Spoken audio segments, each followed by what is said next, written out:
Good afternoon! We're back, BukSuans, for the new season of BukSU Updates. That's right, love. This is another way to welcome our students here at Bukidnon State University for the second semester of academic year 2023-2024 by giving them fresh episodes of BukSU Updates. This is Rod Bolivar from the Information Unit. And this is Love the Mayhem from DXBU 104.5 FM. Sugdan ta atong episode this afternoon with the BukSU Bus segment kung asa sayron ta kauban si Lovely ang mga kalampuan sa Center for Innovative Teaching and Learning or CITL. Kauban na karon ang Director for Center for Innovative Teaching and Learning, Miss Cecil Marie T. Improgo. Good afternoon, ma'am. Good afternoon, Miss Miksay. Yes, ma'am. It's so nice to see you, ma'am. Miss T among tawagan Miss T, yes. And I would like to remember that kay feeling young atong mga panahon, no? Sa ay na lang istorya o kanusa. Yes, so, ma'am, anong na-establish ang Center for Innovative Teaching and Learning? So, na-establish ang CITL or Center for Innovative Teaching and Learning. There are three major reasons. So the first one is on the Republic Act number 8292 or the Higher Education Act of 1997, which states that it's a policy to establish, maintain, and support a complete, adequate, and integrated system of education which is relevant to the needs of the people. So that's the first one. Then we also have the Commission on Higher Education Memorandum Order number 46, series of 2020-12, and of course with the various PSGs, which provides that higher education institutions must shift to learning competency-based standards or outcomes-based education, which is also aligned to Philippine qualitative framework as well as the ASEAN qualification framework. So that's AQF. And finally, the third one, which was really the prompt to establish really the CITL, was during the pandemic. And we know about the IATF, which was for the management of emerging infectious diseases. Resolution number 35A, series of 2020. So, which together with CHED, recommends for HEIs to adopt a various learning delivery options such as, but not limited to, face-to-face, blended learning, distance learning, and other modes of learning in compliance with minimum health standards. So we see that these are the major bases, but ang pinaka naka-boost yun, to really establish the center is during the pandemic. So ma'am, ano yung mga mandates and services sa ato ang CITL? Mandates and functions. Okay, so the primary mandate of the center is to establish and implement a system of flexible learning in the university under the close supervision of our Office for the Vice President for Academic Affairs. And primary, it is the training arm of the OVPAA. So ma'am, you mentioned earlier about the pandemic. So ma'am, pwede ba nato mabalaan kung unsay mga accomplishments sa CITL during the pandemic? There are many because it's sort of the peak sa pag-function sa CITL. So the first one, we really had to capacitate our faculty in terms of the flexible learning. So we had a series of insets. Okay, we had a series of in-service training on content development, enhanced OBE or outcomes-based education, ICT tools, and then we also prepared a flexible learning toolkit because we had to do that so that it will sort of be a guide as to the operation of the unit in terms of flexible learning. And then we facilitated the distribution of these materials. We remember, together with the NSTP, we had to go to the different municipalities within Bukidnon, and we also had to send modules via courier to like Agusan or Lanao. Okay, so aside from insets, delivery of these modules, we had to facilitate and guide and help the faculty in calibrating the curriculum materials like the syllabus, the instructional materials, so that it will be for a flexible learning adherent. Okay. Murag di lagi kay VC si ma'am. Di ra kaayo. Pwede ra kay rebels.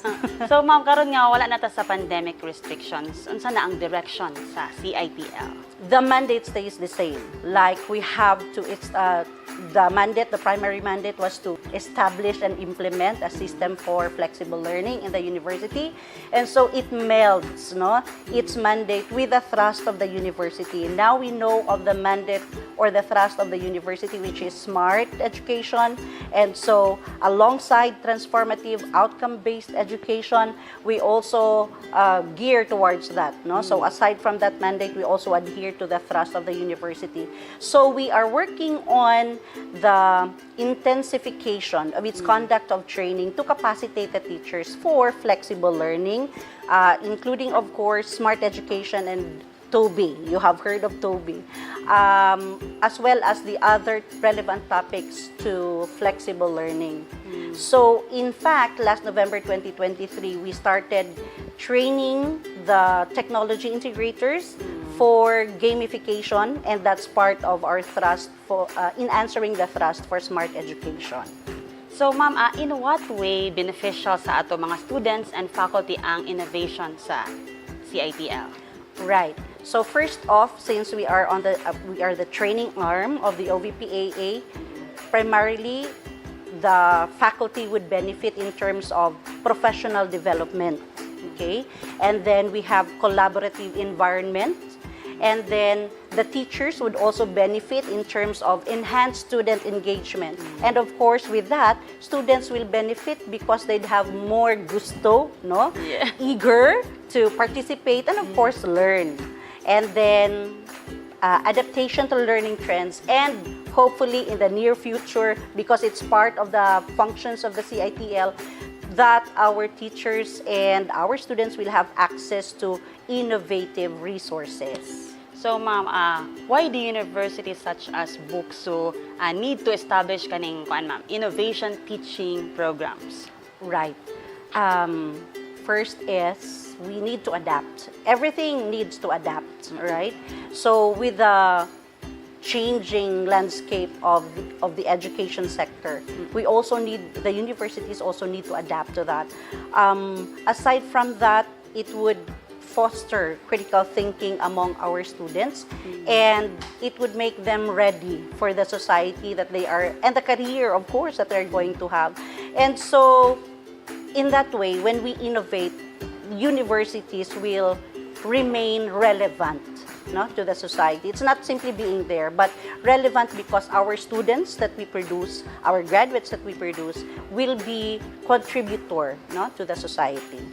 Alright, so thank you so much, Miss T. Yeah, Miss T. Imong future plans sa CITL? Okay, plans for CITL. Part of our function is to collaborate with the programs and other universities for establishing MOOCs, massive open online courses. So, tsada kayo, no, ang trajectory sa unit. So this also aligns with smart education, which is again the thrust of the university. And so that's the future of the unit, and hopefully it is the near future. So of course, along with this is the aim, no, to really stand true to its mandate, which is to become also one of the repositories, no, of innovative teaching and learning resources. Alright, so thank you so much, Miss T. Yes. Any final message sa mga suking tipaminaw or any announcements Okay, na gusto final na message. Dayan? Yes. Okay, final message. So, to the faculty and students, our path leads us towards embracing challenges that the society is putting us into. Rest assured, CITL is here to walk with you. Let us embrace the spirit of exploration and creativity as we embark on a journey of transformative education together.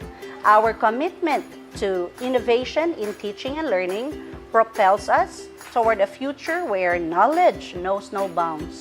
Let us collaborate, inspire, and empower one another to shape an educational landscape that is both progressive and inclusive. Thank you so much, Miss Yeah. T. Nice seeing you. All right, thank you very much, Miss Mixay. Di na lang ko mag-ingon, but you have grown, no, to be a very good contributor to the university as well as to the society, and I'm a proud teacher here. Charot! Yes! So, diba? Naklaro na gid na. Ako ni siyang teacher si Miss T. Alright, there you have it. Once again, ang Director for Center for Innovative Teaching and Learning, Ms. Cecil Marie T. Improgo. Importante for any educational institutions nga mag-innovate sa ilahang teaching methods. Kini aron updated sab ang learning sa mga estudyante in this modern time. More updates sa among pagbalik. Daghan og mahinungdanon ang mga short and long-term health consequences sa violence alang sa kahimsog sa kababayen-an. Ang mga kababayen-an nga nakasinati og kapintasan o violence mas taas ang risgo sa una, mga kadaot sa panglawas, ikaduha, dili maayo ang sexual and reproductive health, ug ang ikatulo, mental health consequences kini sumala sa United Nations. Ako, si Relay Jean R. Dalunhay, ang Gender and Development Coordinator para sa College of Business. Magkahiusa kita, hunungon ang violence against women. Sa ngalan sa University God Resource Center o Bukidnon State University, nagkahiusa kita sa pag-ingon, atong tapuson ang violence against women. Welcome back to BukSU Updates. Karong second semester daghan sa mga senior students ang nagsugod na sa ilang internship kung asa nila ma-apply ang natun-an sa ilang classes sa actual industry. Unsa ba ang preparation sa BukSU sa pag-deploy sa students para sa ilang internship? Kana ihatod kanato ni Rod.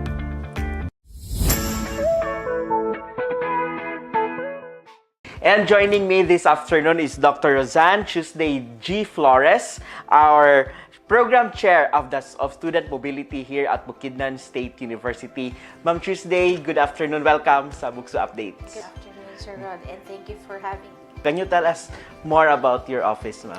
The subunit student mobility is actually intended for everything related to student mobility, mostly international mobility. So that is the reason why this office or this unit was established. So para gid siya sa students, and accordingly it starts from sa elementary, taman grad school, as long as students sila, they are part of the student mobility.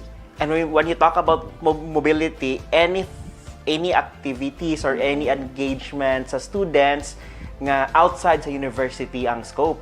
Yeah, like say for example, katong last year si Mr. Bolotalo, he went to Japan, that was part of the program. Si Mr. Benemerito, that was also student mobility. And we also have a lot of student mobility programs na hybrid, so online. So anything related to students internationally, that's under the office or the unit. But what you're handling right now is not only the student mobility, but napay other pa nga mga functions. University student internship program. Alright. That's also one of the functions I have. And mo na exactly ang atong topic this afternoon. Kay second semester for many colleges also means internship period for our students, especially fourth year, di ba ma'am, sa mga senior na to nga mga students here at BukSU. But first of all, ma'am, unsa ka importante ang internship program sa mga students? It's very important, of course, kay technically speaking, dili man gid sila mag-graduate kung dili sila mag-undergo sa internship program. So there are three things that I can think of. The first one is the real-world experience and skills development. So katuy lang natun-an for the past 3 years or more, kay namin nag-extend. This is the right time for them to apply what they've learned. Okay, and then we also have networking and professional relationships. Okay, so this is when this is their opportunity rather na makiglink for possible employment in the future. And most importantly, career exploration and clarification. So this is when they will know their strengths, their weaknesses, whether mo ba gid ilahang career nga gusto, di ba? Kay sa una sa pagskwela pa, ay nani akong gusto, pero pag abot sa real world, hala dili man di ay. And then they can explore more. Exactly, kay daghan man learnings nga dili lang siya ma-teach sa four corners sa ato ang classrooms. You need to experience it firsthand Yes, para ma-understand gini mo ang industry. Ma'am, second sem na ta karon, I understand nga a few weeks ago ang uban ng mga colleges gani nagsugod na silang orientation sa mga students. For this sem, how many students ba ang ready for deployment for their internship? Unofficial count is 1,015 sa tanan programs nga ga-offer kay na may uban na sa summer sila ga-offer, na uban sa first semester, na uban ga bahino nila. So for this sem, 1,015. And how many hours do they need to comply to complete their internship? It actually varies depending on the program. So from 200 to 600 hours. Wow, okay. So dugay-dugay ang uban dalira. Oo. So kung mag-intern sila, ma'am, basically, wala gid sila class sa campus ana. Kuan gid tanan totally gid sila nga naagid sa ilahang kung asa sila na-deploy. Dili kay pwede man sad ang student pag-internship maskin og napa siya nabilin nga subjects. But maximum of 3 subjects lang, and if naa sila subjects na nabilin like kanang mga gen ed or something, diri lang sila pwede sa duol like malay-balay or diri gid sa BukSU Para mabalikan nila sa campus kung para scheduled makasulod pa class. sila sa ilang klase after Yeah. 5. Ma'am, right now ang BukSU, if you have data, pila na ba ka mga partner companies nato for dawat og mga interns from our university?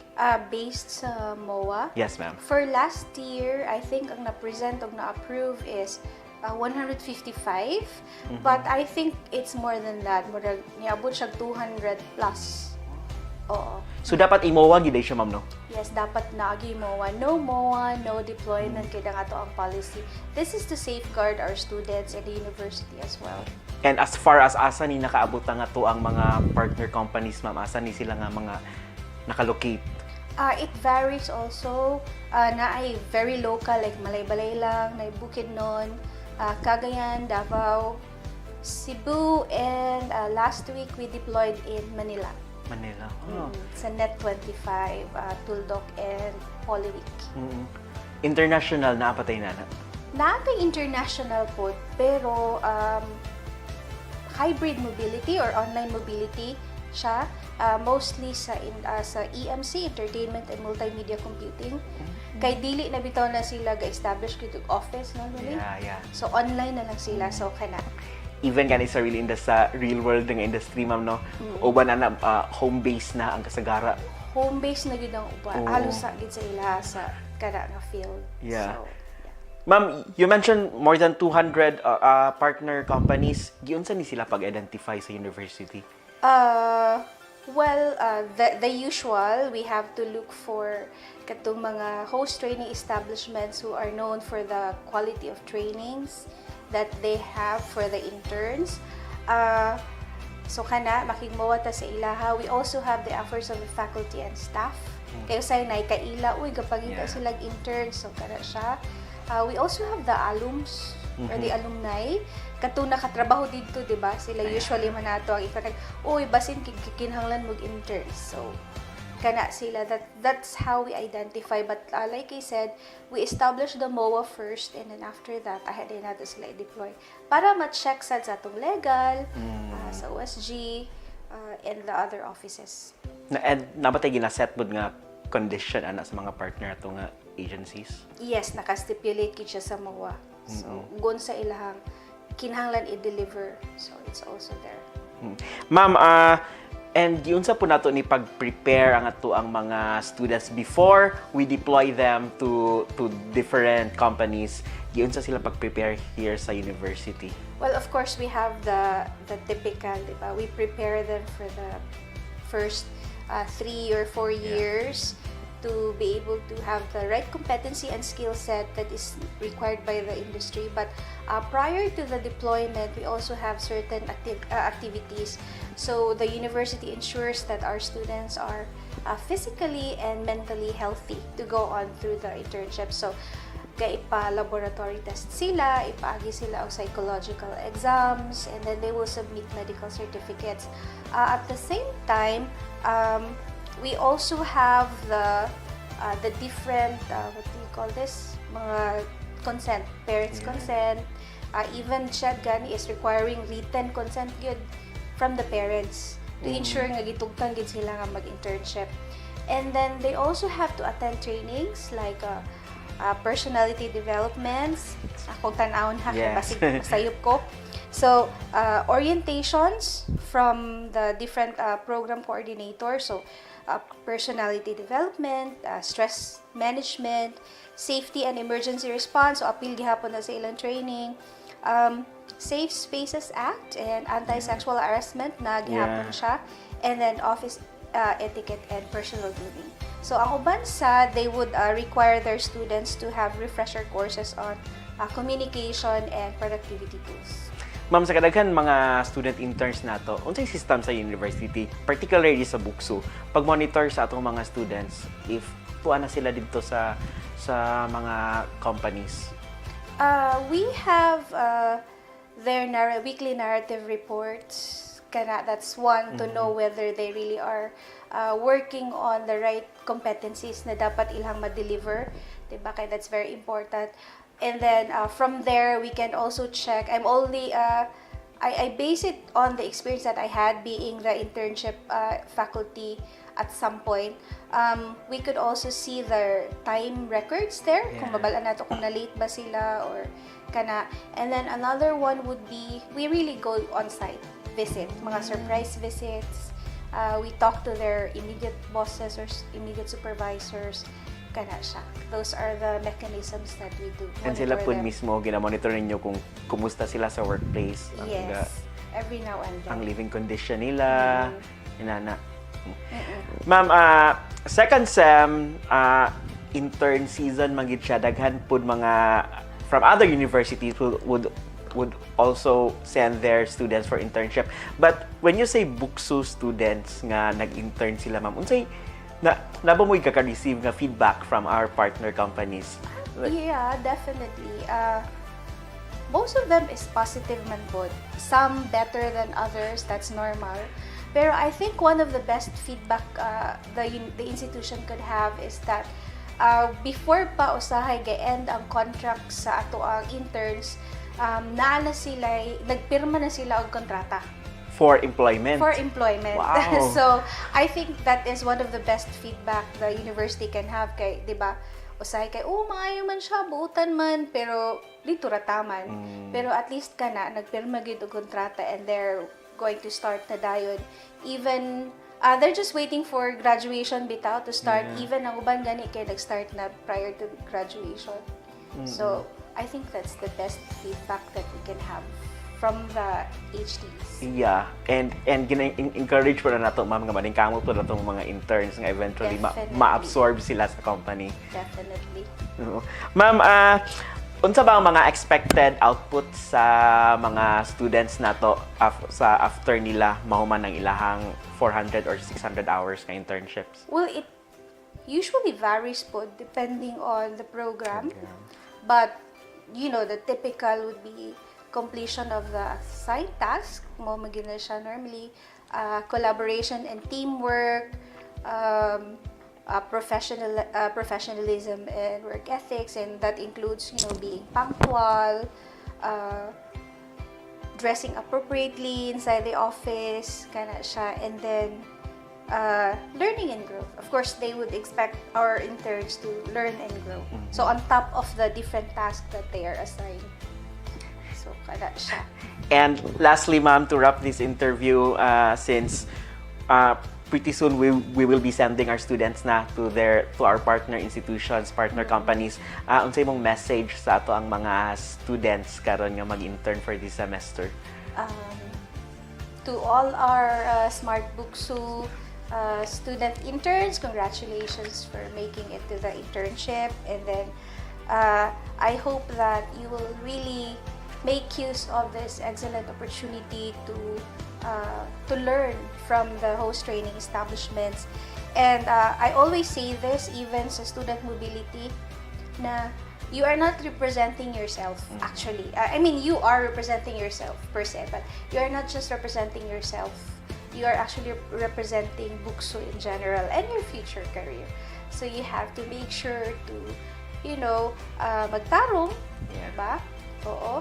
Kay usahay kung natay sayop ang ilang madumduman is dili imong pangalan, but BukSU intern. So I hope that they're going to make a positive mark sa ilang internship and hopefully they will be absorbed sa host training establishments. All right. Thank you so much, Dr. Roseanne Tuesday G. Flores, our chairperson of BukSU Student Mobility. Thank you so much, ma'am. Thank you. Importante ang internship aron makita sa mga estudyante ang real-life workplace sa ilang gipili nga field. Kay daghan gihapon og skills ang dili lang matunan sa classrooms but also pinaagi sa experience. Stay tuned for more updates. BukSU giya para sa luwas nga biyahe. Kung mabiyahe ka gamit ang imong kaugalingong sakyanan, siguruha nga naa sa maayong nga kondisyon ang imong sakyanan bago ka mobiyahe gamit ang timailahan ang acronym nga BukSU. B. Battery. L. Light usuga. O. Oil. W. Water. B. Brakes. A. Air o hangin sa ligid sa sakyanan. G. Gas o krudo o gasolina sa inyong sakyanan. E. Engine o makina. T. Tools. S. Self o imong kaugalingon. Dapat dala ang kompleto ng mga dokumento sa pag-drive o papela sa sakyanan, kauban ang insurance certificate ug dapat naga-safety lock ang mga pultahan o pintana, labi na kung naay kauban nga mga bata. Ayaw kalimot, bago mo biyahe, timan-i ang BukSU. Kini nga pahinumdum gikan sa Bukidnon State University, DXBU 104.5 FM. Busa, paminaw lagi.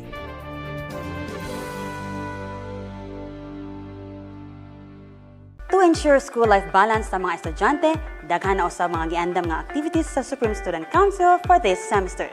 Kini atong siren kauban si Rod. We are now in the second and last semester. Lahi na sad ni nga pressure sa school load sa mga estudyante. But here at BukSU, the Supreme Student Council ensures that the students will have school-work balance. Busa this afternoon, we will find out kung unsang ilahang gipang-andam para sa mga BukSuans.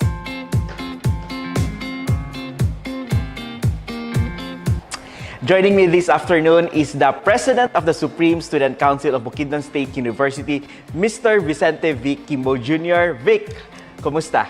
Yes, sir. So far, I'm doing good, sir, and the council is really prepared for the second semester, and I'd like to take this opportunity to say thank you for inviting us and to let the students know all our plans for the second semester. So. Talking about second semester, how would you describe, Vic, ang vibes sa campus, ang vibes sa mga students pag-abot sa second semester? Kaya di ba, first semester, uban na sa mga estudyante, first time nila diri sa campus for the freshmen, ang uban pod, katong mga upper class na, first time nila ma-encounter ang ilahang mga teachers for that school year, ang mga subject inana kay mostly majors naman dayon, di ba, for the first semester. But pag-abot sa second semester, kumusta ang vibes ana sa campus? Siguro, sir, I think the vibes sa campus na din pag second semester, since the students already assess their performance during the first semester, they are more goal-driven and focused sa ilang goal. Since ang katong uban kayo, somehow, siguro, sadly, wala naka-dean's lister, so mas na-assess nila nga ay sa second semester, nga ni unday siya dapat. So, siguro, mas focus ang students sa second semester compared sa first semester, but it doesn't mean na dili na to mag-focus pa ang mga students sa first semester, but that's how, and nakita na ako nga ang mga students nga to mag-perform during second semester. Murag all out nila for second semester compared sa first semester. Yeah, murag at tinod gid na kay few years ago students ko mo po na ako na feel. Like sa second semester. Yeah, exactly, di ba? Kay nakita naman nimo kung unsa ang dagan, unsa ang flow sa campus life during the first semester. Yes. So pagka second, pwede na rin maka-adjust na ka dito, maka-adapt na rin ka. Vic, as SSC President, unsa ang gakabisihan ninyo karon sa second semester? We're planning to have internal strategic planning, sir. During that internal strategic planning, will be laid out all the events of the second semester, such as the second General Assembly, Seniors Night, and as well as the extension program that we're planning. So, an extension program, later on, I will discuss it furtherly kung sa good about ang extension program na we're planning to conduct for second semester. Yeah, so let's delve na lang into that. So daghan gid ang atangan sa mga students nato for the second semester. Kung daghan nato ang first sem, kung enjoy kay sila sa mga activities nga inyo ang gi-organize sa first sem, but the second semester daghan pa explore Dagan, na. yes. And usa na ato ang katong extension It's project. about leadership program for our high school students outside BukSU, and we're planning to coordinate and collaborate with the extension unit of BukSU. And aside from that, I've reached out the newly crowned Miss Malay. She's from BukSU as well, and she's a leader before, and one of her advocacy is about leadership. So I'm planning to collaborate with her, and aside from that, hopefully we can touch city government of Malaybalay. And that leadership program, extension program, is named Collab Creations. So we collaborate and we create legacy. So it's Collab Creation. So hopefully, with the support of our administration and with the support of the students as well, we can realize that event, because I believe na it's very nice na idea and activity nga mo reach out with me outside BukSU to our high school students, because aside from us, sila man ang musunod sa amo diba, sa BukSU. So we're leaving legacy to them na pagsulod na sa BukSU, they're prepared already. So you are fostering student leadership sa community na. Yes, nga level. Yes. Oo. Yes, because we already conducted BukSU 1 man, diba? Right. So, nag-focus me sa BukSU 1 sa students here in BukSU. So, why not touch lives outside BukSU as well? So, dili lang may mag-focus here sa BukSU, but since nahimo naman namo siya, agto na pud mi sa gawa sa BukSU. Yeah, that's a very good initiative. Di ba? We create student leaders nga sa whole gid sa community, not only sa campus but also sa ilang community, kay mas nako nilang reach dito and mas nako ang ilang impact sa ilang mga fellow pud nga mga youth, right? And you mentioned BukSU 1 kay one of the major activities last semester ang pag-establish nimo sa BukSU 1. You pioneered on that activity. Unsa na ba'y mahitabo for the second semester? Doon na ba'y follow-up ato or unsa siya pag-implement? During BukSU 1, for the information of everyone, we elected the BukSU Federation. So it composed of different students from BukSU satellite campuses. So there we elected officers, and as of the moment, they're crafting the constitution and bylaws of the BukSU Federation, and they're planning for events for the next month. So hopefully, after kay makakandak na gid sila physical na event diri sa main, kay since sa main man i-conduct ang mga events sa BukSU Federation. So I believe they crafted events already, and students will stay tuned to them. So pwede pa nga mabalik sila diri sa campus mag-gather again. Yes. And then kana siya nga project ninyo, masustain siya sa next na pud nga leadership sa SSC? Hopefully, sa next nga administration, if ever kung kinsa man ang madaog, this is a good initiative na it's kanang tsada siya kung i-continue, kay dili lang bitaw mag-focus ang leadership diri sa main, but also mag-gather siya all around the satellite campuses of BukSU. And that one thing, maka-influence po siya, since ang katong mga students na gikan sa satellite, pagbalik nila sa ilang satellite campus, ma-deliver man nila sa ilang co-students ang ilang matunan diri. Unsay feedback ato sa mga student leaders sa satellite campus nato katong gi-gather ninyo sila diri, first time siguro to nga na-meet nila ang fellow nila nga mga student leaders from other satellite campuses. Unsay feedback nila ato nga? Actually, sir, ang ilang feedback ato during after the BukSU 1 is expected sila nga nanapod next year. And kung kinsa man ang madaog nga next na administration, hopefully nga ilang i-apply, kay dili man lang pud to para sa amoa, but also to other students nga gusto pud nga kanabitang makaadto sa main, maka-visit kung unsa ang facility sa main, and how does it feel kung maadto sa main. So dili lang man po siya limited sa kanang mag-conduct og kanang seminars and mga talks, but also at least makita nila kung unsa gyud ang Bukidnon State University in general. So aside sa BukSU 1 nga follow-up ug sa community outreach program nato, unsa pa ang mga activities nga gi-line up karon sa SSC for the second We'll sem? be having second General Assembly, as what I've mentioned a while ago. Seniors Night, of course, for our seniors. And aside from that, there will be USG logo making competition. And of course, the extension program that we'll be having, which is the, kung na-mention ako ganang collaboration. So far, we also have BukSU elections. Right, and talking about BukSU elections, unsa atong ma-anticipate for this year's election? As of the moment, so we're anticipating 2 or more opposing teams. So it's gonna be fun and exciting. And of course, challenging sa part sa katumudagan. Kaya dagan yun nagpakita sa ilang interest na karon pa lang. Namudagan sila and gusto sila mag-SSC since I know na the administration really did well man. So they want to also take part to that. Kaya gusto po sila ma-officer and lead the whole university. So dagan na nagpakita interest, to be honest. I think you also influence that kay imong gipakita ang what kind of leadership ang role sa SSC sa mga students. Siguro daghan po ang kakainganyo karon that they also want to be part of the student leadership here at BukSU. Yes sir, because I believe nga kung leader man go dili ka ikaw ang boss, but you lead the team and you work. Dili lang ikaw ang sigsugo ana bitaw. So that's one thing nga ako yung gina-instill sa akong mga officers nga you should not be entitled of the position because you are elected and dapat mag-serve jud ka. That's the true spirit of leadership, mag-serve jud ka. Because our tagline sir is redefining excellence. So we know that there is already excellence but we want to redefine it on our own. So we serve the students, we're not entitled that we're leaders, we're the SSC because we are here to serve them. We are here to serve the students and the whole studentry, so that's true. Vic, for the Centennial Celebration, doon na ba role ang SSC? SSC. So far, sir, ang among ginaplan is na katong USG logo competition. That's for University Student Government. So, i-integrate niyo ang Centennial dito? Yes, sir. Since na naman ang sa BukSU nga logo for Centennial, so mag-create with me for students. For many graduating students, second SEM is also ang ilahang last na nga SEM for BukSU. For you, unsay mong mahatag nga advice sa ilaha para ang ilahang last SEM sa Bukidnon State University worthwhile siya, memorable siya, nga ilahag yung ma-remember sa mga years pa nga moabot?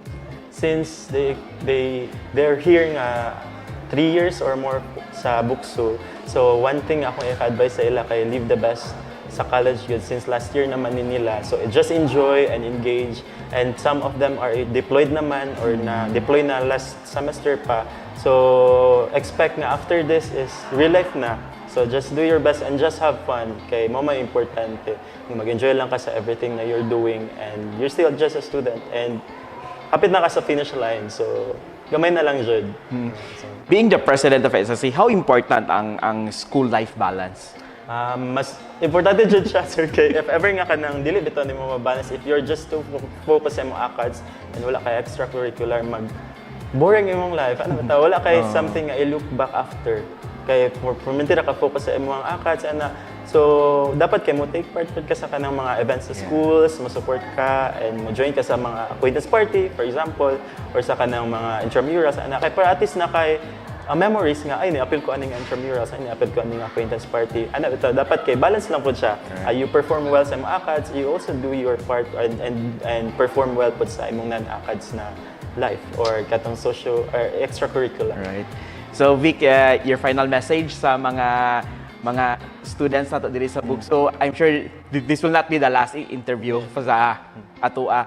But for now, sa imong message sa ilaha since we just started the second SEM. To all smart BukSU students, I hope that you will support the Supreme Student Council to our second semester for the academic year 2023-2024. So we have a lot of plans and activities for this semester. So line up is the second semester na General Assembly Seniors Night and our collab creations, also BukSU election and USG logo competition. So I hope that you guys will support the council and stay tuned and enjoy. All right, thank you so much, Mr. Vic Kimbo Jr., our SSC President of Bukidnon State University. Thank you so much. Congratulations daan sa inyong activity. More power and good luck sa SSC. Thank you so much. Second semester is indeed another exciting period for the BukSuans. To make your studies more worthwhile, importante ang right combination of academics and extracurricular. BukSuans, thank you for joining us in this episode of BukSU Update. See you again next week for another exciting episode. Again, this is Rod Bolivar from the Information Unit. And this is Love M from DXBU 104.5 FM. Kita-kita nung sa kita sunod semana for another exciting episode. Kada Miyerkules alas 3 sa hapon. Dili lang sa DXBU 104.5 FM o BukSU official Facebook page. Daghang salamat. And this is BukSU Updates.